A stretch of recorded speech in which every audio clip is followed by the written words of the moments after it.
अल्लज़ी जअल लकुम मिनश्शजरिल अख़्दरि नारन फ़इज़ा अंतुम मिन्हु तूक़िदून। जिसने तुम्हारे लिए सब्ज दरख्त से आग पैदा की तो जब ही तुम उससे आग जलाते हो। अरब के दो दरख्त होते हैं, एक का नाम मरख है, दूसरे का नाम आफार।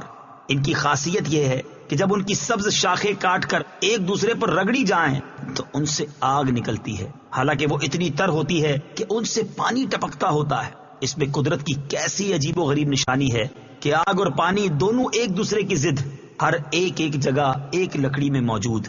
न पानी आग को बुझाए न आग लकड़ी को जलाए। जिस कादिर मुतलक की ये हिकमत है, वो अगर एक बदन पर मौत के बाद जिंदगी वारिद करे तो उसकी कुदरत से क्या अजीब और उसको नामुमकिन कहना आसारे कुदरत देखकर जाहिलाना और सरकशी वाला इनकार करना है।